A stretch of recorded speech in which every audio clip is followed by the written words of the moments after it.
I'm embarking on a journey to grow a successful online business so I can break free from my 9 to 5.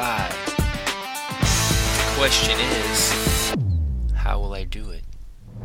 Find out right here on the Purpose Driven Funnel Show, where you will get an insider's view as I interview experts who have succeeded. I'm doing it because my why is bigger than my 9 to 5. Life was meant to be a joy, not a chore. Will you join me? Welcome to episode 7. I'm excited today because I finally was able to get that interview with Jerry Robinson and was able to really dive into starting an online business and get some answers to some tough questions that come up with those of us trying to start a new business. I'm also excited to announce that the show finally has got an official sponsor. Today's podcast is brought to you by Audible. Get a free audiobook download and a 30-day free trial at audibletrial.com/purpose-driven-funnels. Over 180,000 titles to choose from for your iPhone, Android, Kindle, or MP3 player. And I will leave a link to the show notes in case you need that there. But without further ado, let's get on over to Jerry Robinson.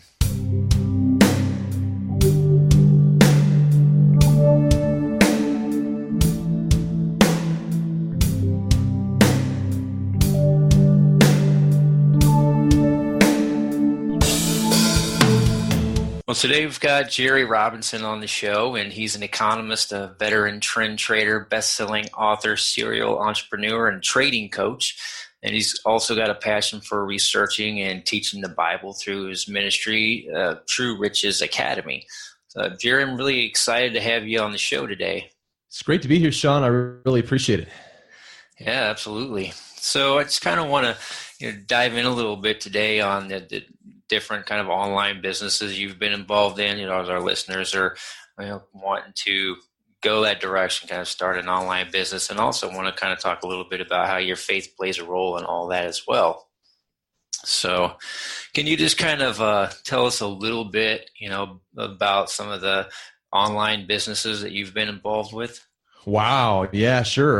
Well, I don't know where to start. I guess I'll just start at the beginning. Back in the mid-90s, big 1990s, I learned about this new service called Amazon and Amazon.com. And it was really early at the time. And I really, looking back, I wish I would have just bought Amazon stock whenever I first learned about it back at the very late 90s. But what I learned about Amazon was that you could actually put items on Amazon and sell them as a third party in the marketplace. And I thought that was so cool. I didn't realize that. And so, I had a lot of things that I could sell, books, I had CDs, I could certainly pick up those at garage sales or whatever. And I was trying to make extra money.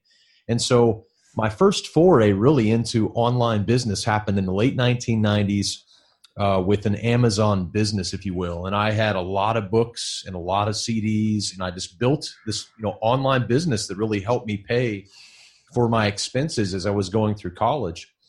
And I started there. And then I thought, kind of had some success there, actually sold that business out, and then wanted to pursue another angle in online business. In 2000, I started a little coupon site, an online coupon site.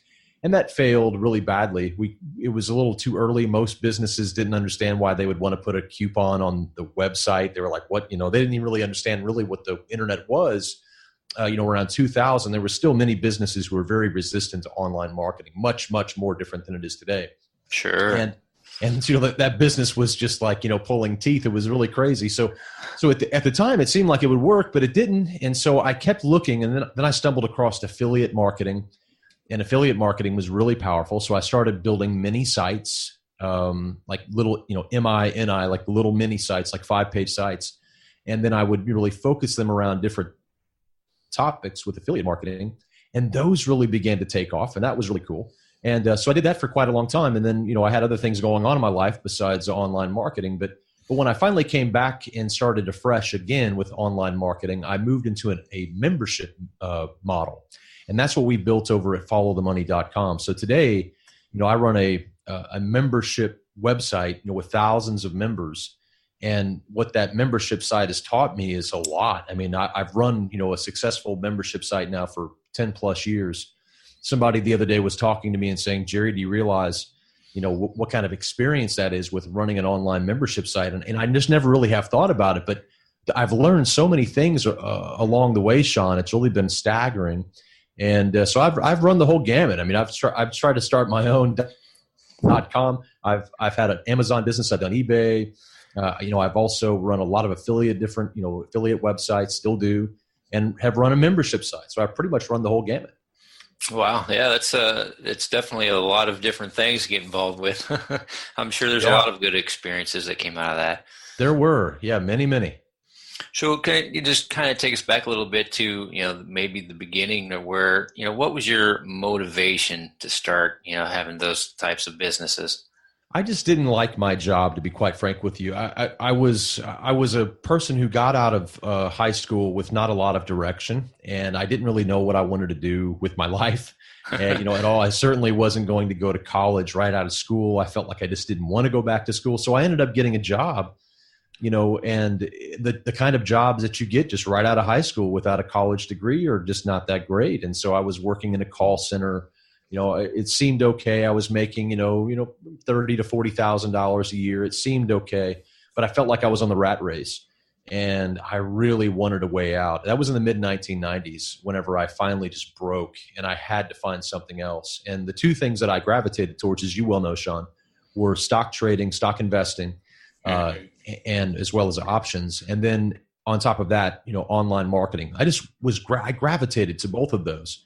And I found that they were quite compatible. And so that's really where I got my start. I was a disgruntled employee, who didn't want to have to go to work anymore. And I just wanted to be able to, get up in the morning and pursue my passions. And it seemed like a lot to ask for. I didn't know a lot of people who had that kind of freedom, and certainly not without a college degree.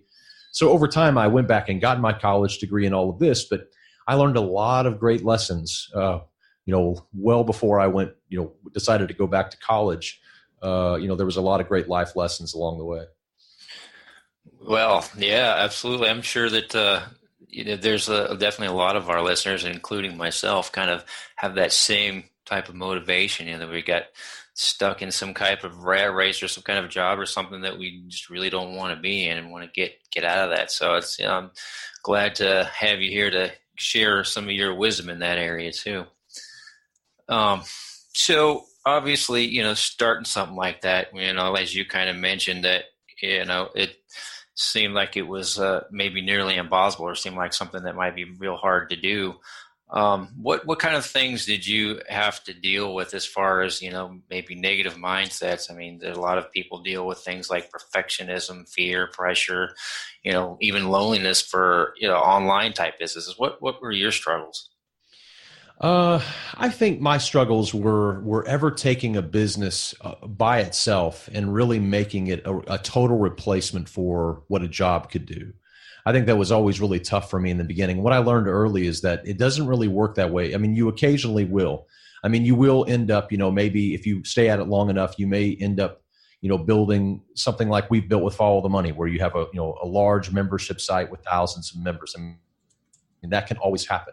But typically what I've seen with most affiliate marketers and successful online marketers is that they've learned that they don't put all their eggs in one basket. They have a few different things going on. So it's good to have several different affiliate relationships at all times. It's very important to have several different irons in the fire, if you will, or income streams when it comes to online marketing. And that means not devoting your time and attention to one thing only when it comes to online business. Because it's really it's almost like fishing.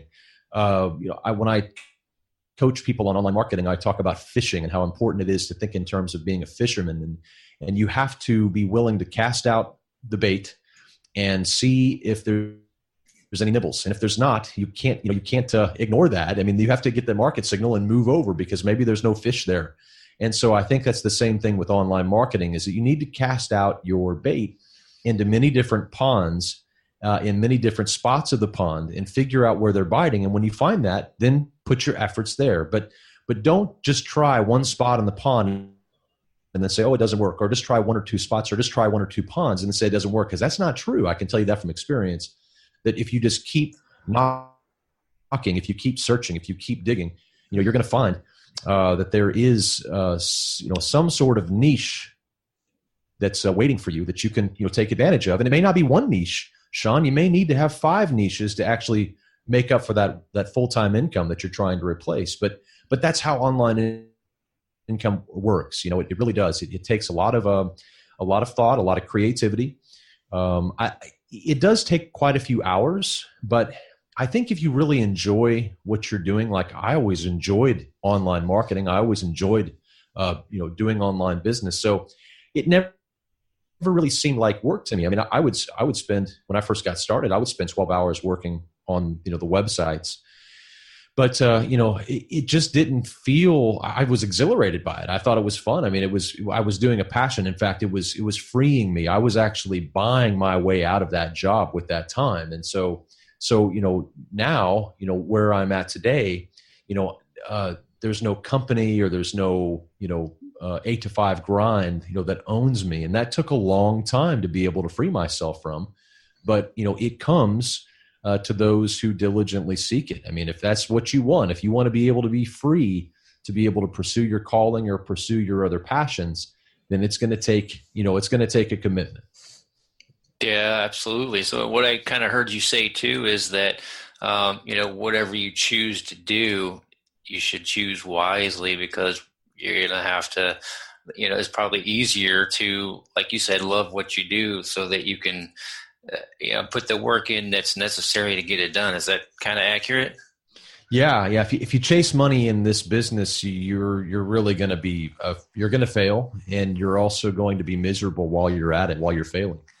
I've seen so many people come into the online space, over the years. I mean, I started, like I said, like in 1997. So I can't believe it's like 21 years that I've been, doing online business. But over that time, I've seen, I've coached, I've heard, I've read, I've met, I've seen different people who have entered this business, and all it is just, all you see is dollar signs in their eyes. And that's not enough. That's not enough. If that's what drives you, you're not going to make it. I promise you, you won't make it, because that's not enough. You have to have a passion about what you're doing. Like you have to, with what we do, for example, even the affiliate marketing that we have done, Sean, is designed to educate. It's designed to equip people. It's designed to make them better. It's designed to add value to a community. It's designed to bring some sort of value to an individual. And so if you don't care about people, or if you don't, if all it is just, I want to make money, you're going to find it's going to be a pretty, as you mentioned, a pretty lonely job, a pretty heartless kind of job, and really not quite satisfying. In fact, if that were the case, I would probably want to go back to an 8 to 5 job to be able to have camaraderie and, fringe benefits and community and things like that. So it's important that if you're going to do online business, that you do something that you're passionate about. It doesn't mean that you always ignore what's working monetarily. I mean, if you see something that's working, a niche that's really blowing up, if you can find a way to incorporate it into your passions or into your niche, into your own niche that you want to target, that's fine. But you really got to chase after the opportunity that you've been given and the freedom that you're going to receive, not after the money. The money comes. Sometimes it doesn't come as quick as you wish it did, but it comes if you labor. If you sow the seed, you will reap a harvest. Yeah, that's great. That's a good analogy.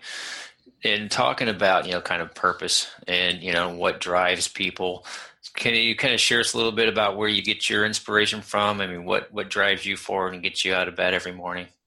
Well, I mean, I think the first and foremost thing is my faith. You mentioned True Riches, and that's something that we do. I've been running a ministry, since 2002, and Bible teaching and ministry in general, speaking, all of that, and conferences and all of this.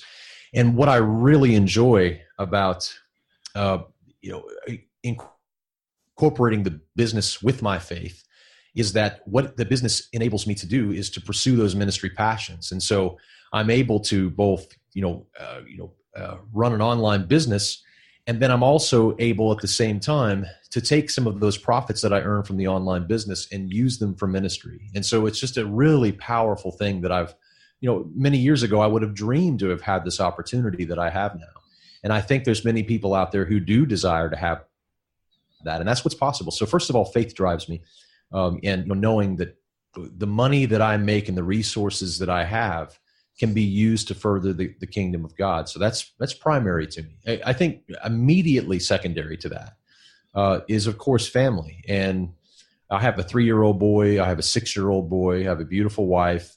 I love them all. And it's, and as a man, as you and I, man to man here, Sean, I mean, as husbands, we have a great responsibility to our wives, and as fathers, we have a great responsibility to our children. Certainly, yeah.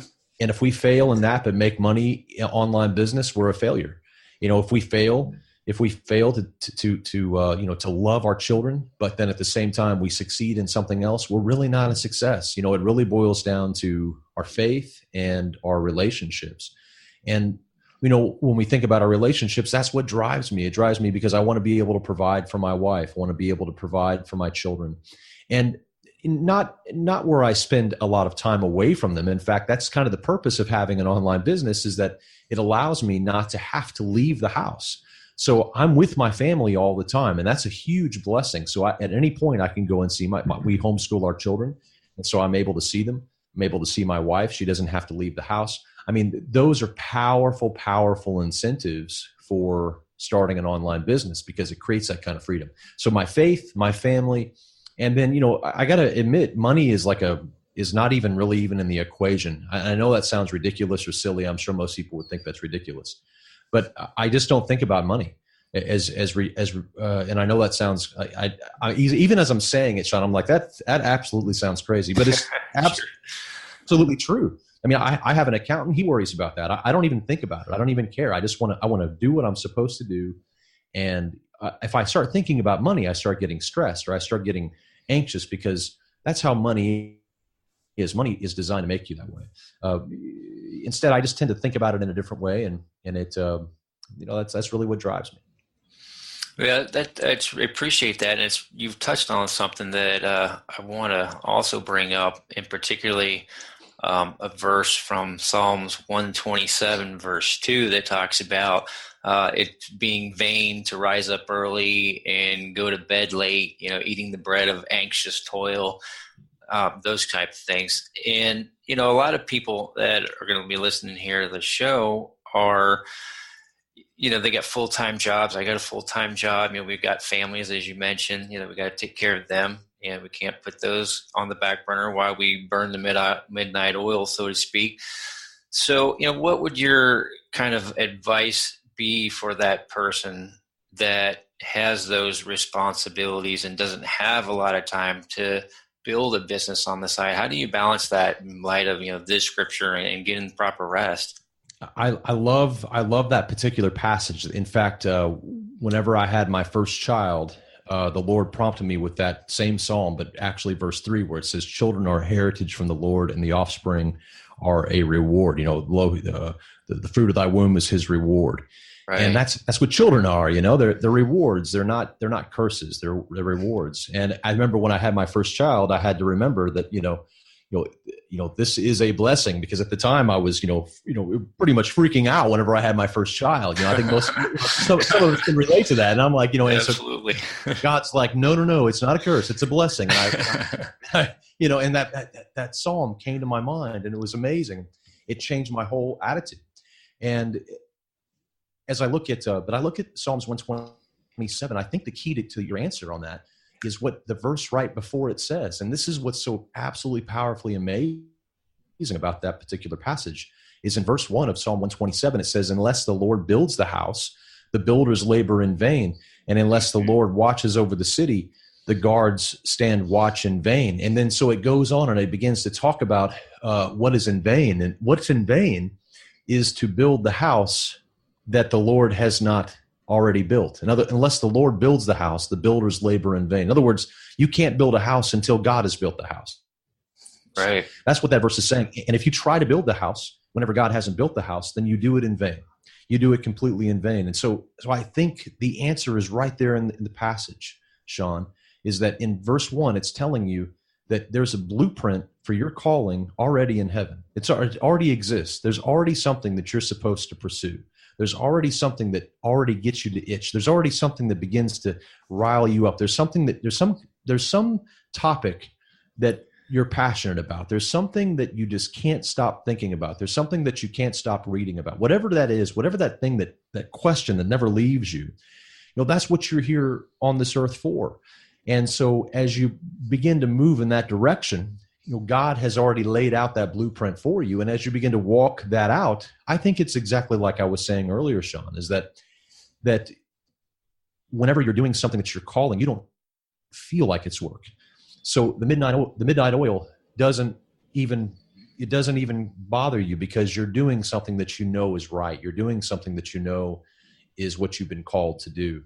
And so, I would simply say is that it would be in vain to get up and work and rise up late and toil if you're doing something that God does not want you to do. That would be absolutely positively true. But if you're in the will of God, and if you're doing the things that He's called you to do, then whatever you're doing is not in vain.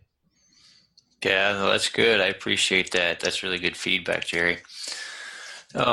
Just kind of shift gears as we kind of come towards the end of our interview. I just want to ask you a couple quick questions back along the business lines. What are some of the kind of best business tools you've found to use that helped you along the way? Business tools, gosh, that's really you want to narrow that down a little. I mean, maybe is there anything specific? Well, I mean, I guess in any of the businesses you've done, is there any type of maybe automation tools that you found good? Anything that, somebody getting started in a business might need to look into or want to explore a little bit more to help them along, or different platforms that you found particularly useful? Absolutely. So when it comes to tools, because when I think of tools, I think of a huge, vast array, and it all really depends on what your goal is. But I would say that if you're trying to build an affiliate marketing business, and the name of the game is building an email list. That's really what you have to do. You have to build an email list of interested people in your particular niche, because you'll find that as long as you can get those people who are interested in your niche in your email list, that you'll be able to sell things over and over again to that list over time through your affiliate website and through your affiliate email list. And so there's many different ways to do that. One of the most powerful ways, I think, one of the most compact ways, and one of the most, I think, efficient ways to actually do that is with a software called ClickFunnels. And I know you're wildly familiar with ClickFunnels. And I think it's a powerful, powerful resource for people who are getting started. And it basically brings everything together for you. Now, some people can't afford a tool like ClickFunnels. I mean, whenever I first started, I certainly couldn't. I could only afford some real basic tools. And so I think if you're just looking for a real basic email autoresponder, you can always consider something like GetResponse. That's one of our favorite, just simple, out-of-the-box email providers and email marketing providers. And so GetResponse.com is a really powerful one. And as far as building websites, I think when you're building an affiliate website, I think using simple WordPress can be very powerful. All of the affiliate websites that I've built over the years have been built in WordPress, and they're extremely simple. They're 5 or 6 pages, in total, and they're very, very simple to create. And I think that's a very powerful tool, especially if you're on a huge budget. So, those are some of the tools that I would recommend. There's all kinds of bells and whistles and plugins and softwares that you can buy. But I think you begin really with a strategy. You sit down and you say, okay, what do I want to accomplish? What do I want to do? And then you'll find softwares that are designed to make your life easier. So I think it really depends upon your mission, upon your goal. That's a good point. And I think you're definitely on it and building that email list. I mean, online business, that's probably going to be your bread and butter, so to speak, that everything runs from. Yes. So last quick question. If you had to start all over again today, you had no business going right now, what do you think you would do differently? Or if there's nothing you would do differently, how would you approach starting that today?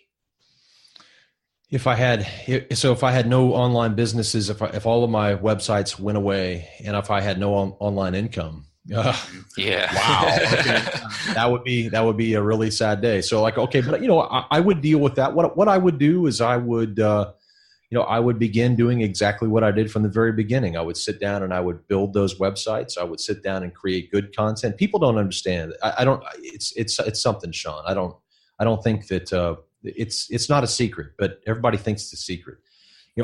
All you have to do, and I'm living proof of this. This is all I did. I know that they say you got to have all of these ads. You got to pay for Bing ads, and you got to pay for Google ads, and you got to have Facebook ads, and you got to have Twitter ads, and you got to have Instagram ads.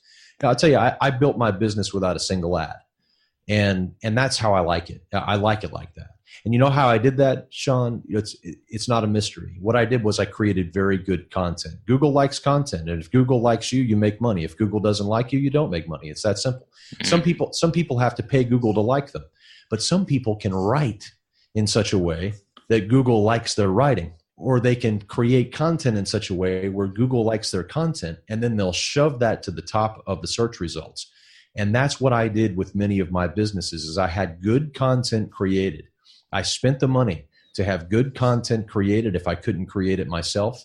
And that paid off in dividends, for so long. So what I would do is I would go back to the drawing board, Sean. I would sit down and I would figure out what affiliate income opportunities existed in front of me. And I would start building those out. And I would create great content around those offers. And I would build up my email list, and I'd start from scratch. It'd probably take me a good 5 to 10 years to really achieve great success. And that's what I tell people, is that if you think you're going to start a business and, start making, full-time income in a year, it's just not going to happen. I've never seen it. I've never seen it happen. Mm-hmm. I've never seen it happen. I've seen people work really hard and earn a lot of money, but I've never seen it happen. I've never seen people just walk into it and start making money. And that's the myth. That's what people want to believe. But, they'll find out. They'll find out after they work hard. They'll find out, the hard work that needs to be put into it. But it's worth it. It's worth it if it allows you to pursue your calling. It's worth it. Yeah, that's good stuff, Jerry. It's that big reason why it's good to have a really big why, a good purpose behind what you're doing, because that grind can take a while. I know. Yes, indeed. So I appreciate you spending some time with us today, Jerry. How can people get in touch with you if they wanted to contact you? Yeah, absolutely. Well, we have a free podcast that we do. As you well know, we have a membership site. We have free membership. We have, all different levels of membership depending on what people are looking for. But they can just simply go to followthemoney.com. That's followthemoney.com. Just look around, see if there's anything you like there. Download some of our free reports, get to know us. And we'd love to have them at followthemoney.com. That's great. We'll put those link there in the show notes for everybody. And thanks again, Jerry, for coming on. It's been a pleasure. Yeah, my pleasure. Thank you, Sean.